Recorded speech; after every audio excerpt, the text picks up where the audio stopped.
Hi everyone, welcome back to the my YouTube channel. कैसे हो आप लोग? आई होप आप लोग अच्छे होंगे। तो आप लोगों का ना मेरे पास एक कॉमन डाउट आ रहा था। मतलब बहुत सारे बच्चे ऐसे हैं कि इसी डाउट पे क्वेश्चन किए जा रहे एंड ऑल्सो काफ़ी सारे इस डाउट का मैंने आप लोगों को कमेंट में रिप्लाई भी किया है। एंड आप लोगों ने मुझे इंस्टा पर भी मैसेज किया था इस डाउट से रिलेटेड, तो मैंने आप लोगों का वहाँ पर भी ये डाउट क्लियर किया है। एंड अभी तक जितने भी बच्चों ने इंस्टा पे मुझे कॉन्टैक्ट किया है उन सभी का मैंने रिप्लाई किया है।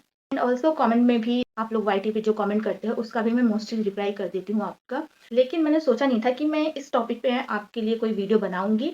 लेकिन मुझे आप लोगों के इतने सारे इस टॉपिक पे डाउट आ रहे थे ना, तो मैंने कहा अब इतने सारों को तो मैंने रिप्लाई कर ही दिया है, लेकिन अब मैं बाकियों के लिए एक सेपरेट वीडियो बनाती हूँ जिसमें मैं सारी चीज़ें उनको क्लियर कर देती हूँ इस टॉपिक से रिलेटेड। तो इसीलिए आज की ये वीडियो मुझे बनाने की ज़रूरत पड़ रही है, अदरवाइज इस टॉपिक पे वीडियो बनाने का मेरा कभी भी पॉइंट नहीं था। तो आज का वीडियो का टॉपिक ये है कि अगर आप लोगों ने पीजेएमईआर चंडीगढ़ पैरामेडिकल का एंट्रेंस एग्जाम दिया है, तो क्या आपके पैरामेडिकल के जो कट ऑफ आई है उसके अकॉर्डिंग मार्क्स नहीं आए हैं, तो क्या आप बीपीएच और एनिमेशन के लिए अपना काउंसलिंग करवा सकते हो या फिर नहीं करवा सकते हो। तो इसी टॉपिक पे मैं आज आपको सारा सब कुछ क्लियर करूंगी। तो देखो, सबसे पहली बात, पैरामेडिकल का कोर्सेज अलग होता है और बीपीएच का कोर्स और एनिमेशन का अलग होता है। इनके एग्जाम भी सेपरेट होते हैं। लाइक जितने भी पैरामेडिकल कोर्स के लिए एग्जाम हुए हैं वो आपका मॉर्निंग शिफ्ट में हुआ है, और सेम डे बीपीएच और एनिमेशन का ये एग्जाम जो है आफ्टरनून शिफ्ट में हुआ है। इन दोनों एग्जाम के सिलेबस भी डिफरेंट होते हैं और एलिजिबिलिटी भी डिफरेंट होती है। अगर आपके क्लास 12th में पीसीबी है तो आपने जो है पैरामेडिकल के लिए अप्लाई किया है, जिसमें आपके सारे मेडिकल कोर्सेज आते हैं जैसे कि बीएमआरआईटी, लैब टेक्नीशियन, ओटीटी, जैसे इतने सारे कोर्सेज आते हैं जो कि मेडिकल कोर्सेज हैं। लेकिन जिन बच्चों के पास 12th में पीसीबी नहीं था, यानी जो बच्चे आर्ट्स एंड कॉमर्स वाले थे लेकिन अभी वो हॉस्पिटल से रिलेटेड कोई कोर्स करना चाहते हैं, तो उन्होंने बीपीएच और एनिमेशन का एंट्रेंस एग्जाम दिया है, जहाँ पे आपको जो है पीसीबी की जरूरत नहीं पड़ती। अगर आप आर्ट्स या कॉमर्स वाले स्टूडेंट हो तभी भी आप इसके लिए अप्लाई कर सकते हो। एंड हॉस्पिटल में वर्क करने के लिए, हेल्थ से रिलेटेड वर्क करने के लिए आप जो है बीपीएच या फिर एनिमेशन कोर्सेज को ज्वाइन कर सकते हो। तो सिंपल सा जो बीपीएच है वो आपका नॉन मेडिकल कोर्स है, लेकिन आता वो भी है हॉस्पिटल वर्क में ही। और बाकी जो आपका पैरामेडिकल में जितने सारे कोर्सेज आते हैं वो आ जाते हैं आपके मेडिकल कोर्सेज। तो बीपीएच और बाकी सारे जो कोर्सेज हैं आते तो पैरामेडिकल की कैटेगरी में हैं, लेकिन उनका नेम अलग होता है। एक मेडिकल होता है और दूसरा नॉन मेडिकल होता है, और साथ में उनकी एलिजिबिलिटी, एग्जाम, उनका पैटर्न, सारा सब कुछ सिलेबस भी डिफरेंट होता है।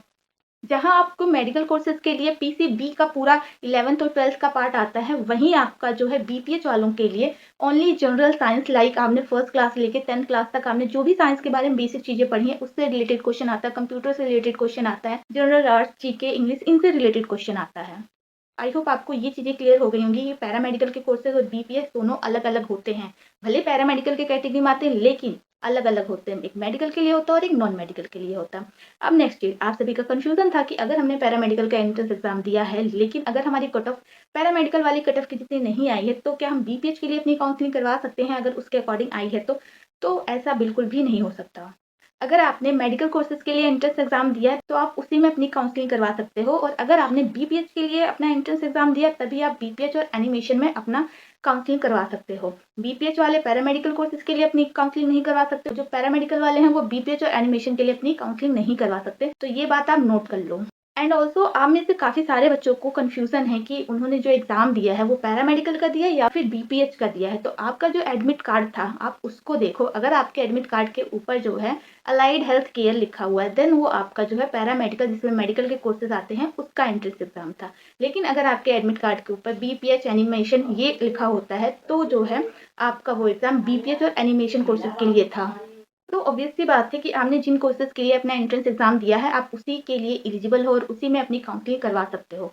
तो आई होप ये वीडियो देख के आपको ये सारे डाउट क्लियर हो गए होंगे कि आप किसमें काउंसलिंग करवा सकते हो, किसमें काउंसलिंग नहीं करवा सकते हो। स्टिल अगर आपको कोई डाउट आए तो मुझे कमेंट करके जरूर बताना। बाकी वीडियो पसंद आए तो वीडियो को लाइक कर देना, चैनल पर नहीं हो तो चैनल को सब्सक्राइब जरूर करना। Thank you so much for watching. मिलते हैं नेक्स्ट वीडियो में। Bye bye and all the best for your counselling.